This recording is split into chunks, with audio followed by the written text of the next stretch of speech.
Turpinot par to renovācijas vēl vienu lielo plusu. Ja es arī tieši no savas pieredzes varu apgalvot 100%, ka pirms tam, kad šīs te renovācijas nebija pārtaisītās apkuras sistēmas, mums vienkārši siltuma mezglā uzregulējām kaut kādu siltumu, lai galā dzīvokļos nenosautu. Tad man dzīvoklī tajā brīdī, jo es dzīvoju vidējās kāpnēs, un man dzīvoklī bija plus mīnus 25, 26, lai es nesmuktu nost, man nepārtraukti logi bija vaļā, un, kā es teicu, es maksāju arī par gaisa sildīšanu ap savu māju.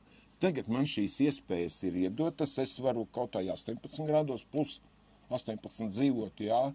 Tas ir atkarīgs no mana maka biezuma vai vēlmēm, vai sievai, piemēram, ir silti, vai bērnam ir augsti, otrādi salikt visu.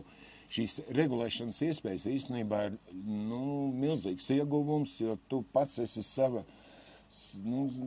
pats savas situācijas noteicējs. Tas ir šausmīgi, un līdz ar to jāliek ir obligāti klāt, protams, šie te alokātori, jā, jo tad mēs arī maksimāli efektīgi visus saliekam pa plauktiņiem, cik tad es esmu nolietojis, ja man pat iespēja vienā istabā man nevajag tik silti, ja? Tad es tur, piemēram, kaut kādā kamerītī uzlieku 18 grādus tikai.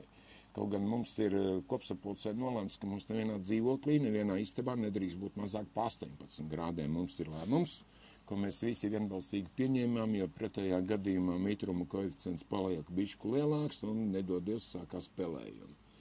Mēs par savu māju ļoti, ļoti gribam parūpēties. Es gribu, lai vēl pēc 30, 40 gadiem šī tā māja vēl būtu